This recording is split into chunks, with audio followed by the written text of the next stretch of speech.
Oye, Oscar, con el dinero que tiene Canelo después de lo que pasó el sábado, ¿tú crees que tiene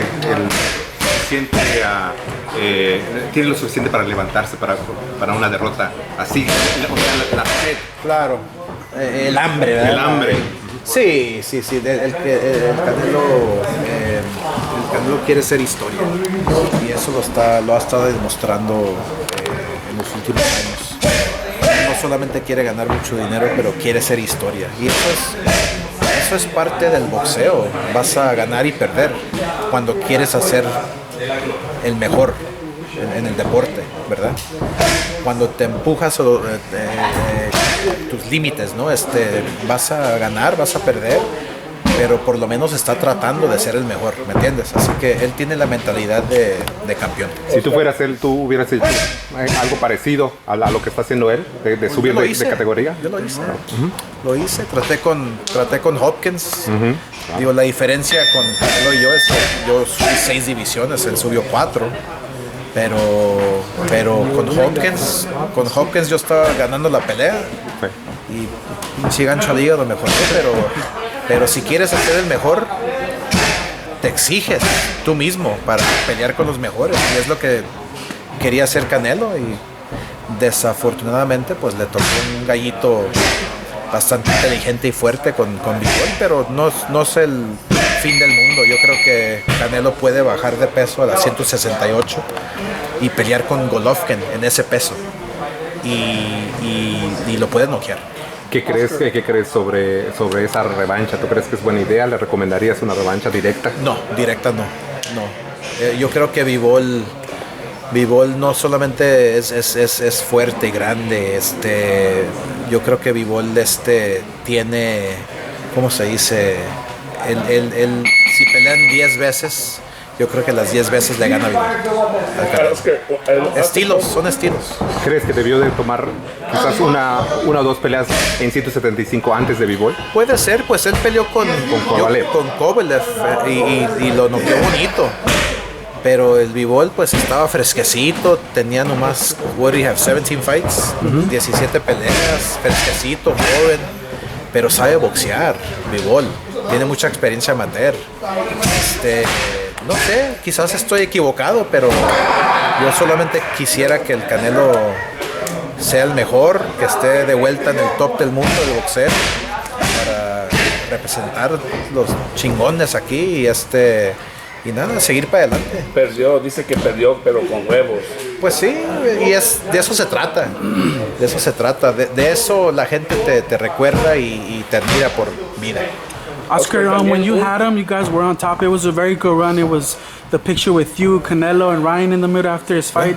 Ryan he tweeted a few things about Canelo's fight. Obviously, he took personal what Canelo said about him in the past. What did you just make of the strain? What did he tweet? I don't know. He pretty much, he was very harsh on Canelo losing, like very, very honest, so to speak. And I guess some of the fans might have took it the wrong way, like he was being, he was holding some kind of grudge with Canelo. Like Bivol is more dedicated, saying, kind of reversing what Canelo said about him not being dedicated. He's like a more dedicated fighter, one like kind of alluding that he was not as dedicated as he once was. It might be the truth, you know. I mean, it might be the truth. I mean, the truth is the truth. I mean, what I saw, you know, I see everything, and you know, Canelo's been playing a lot of golf. Seriously, he's been playing a lot of golf, and I'm talking. He wants to beat you. But I know, yeah. But from experience, I used to play a lot of golf too, in between fights or in between training camps, and it takes a lot of it. Yeah. Oh yeah. I mean, you're out there for 6 hours. You're standing. Your legs are weak. And your focus.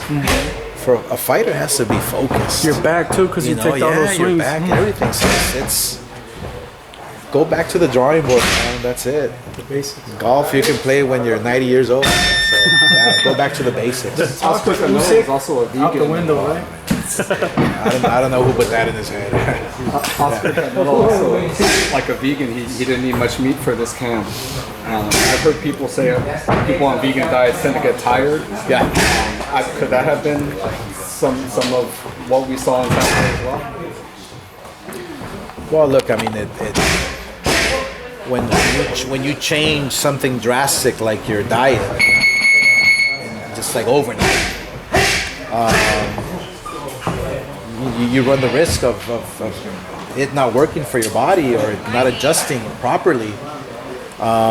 Maybe he should have tried it in between fights or something, but if he feels good with it, I mean, so be it. But I saw him a little tired. Let me ask you this, Oscar. To me, I felt like watching him there, Canelo, that the way he was presenting himself, like he felt like he was winning the fight. Like some of the stuff he was doing is like a guy only does that if they feel like they're winning the fight. Like, did you get that sense that Canelo in his mind, or maybe his corner was telling him like, no, you're winning the fight?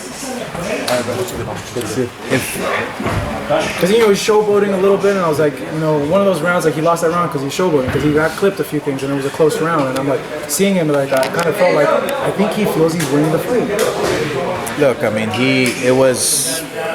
I hate to say it, but it was like a 9-3, 8-4 fight with Bivol being on top. So he has to be. It's hard to swallow that pill, It's hard to be honest with you when you lose, or just go back to the drawing board.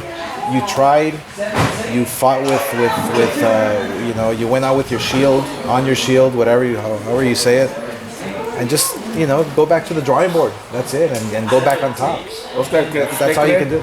¿Usted cree que todos los visitantes en el campamento de Canelo, todas las estrellas, todos los artistas que llegan ahí, eso los distrae un poquito? Mira, para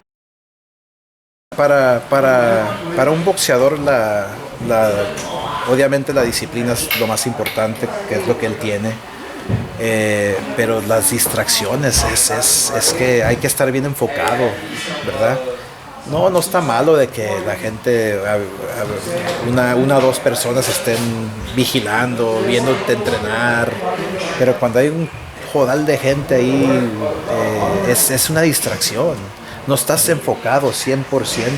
Yo cuando peleé con Chávez, mi entrenador Cholain Rivero, yo ni podía estar parado jugando billar, porque me decía, ¿qué estás haciendo? Te vas a cansar las piernas, no estás enfocado en el boxeo, estás enfocado en la bolita esa roja, jugando billar. Así que, en otras palabras, hay que estar bien enfocado 100%, no pensar en nada más, hay que estar enfocado porque es un riesgo, especialmente pelear y te estás preparando para Bivol. Una pelea fuerte, difícil, hay que estar bien enfocado, es lógico. Oscar, but his legacy is cemented. I mean, no one wants to retire in a loss, but if he were to say, you know what, I'm going to take a year or two off, that'd be okay. Even if he retired, his legacy is cemented. It's his right. His legacy is cemented. He's done a lot for the sport. He's a great champion. He made a lot of people proud. He's done a lot for his career, so yeah. What's up with Munguia, right. Oscar? Can you give us any news on Munguia? Working on his next fight. Danny Jacobs priced himself out too much money, so yeah. Oh, really? Oscar Beviziev and Joe Smith Jr. are going to fight for the other 3 titles at light heavy. How do you see that fight playing out?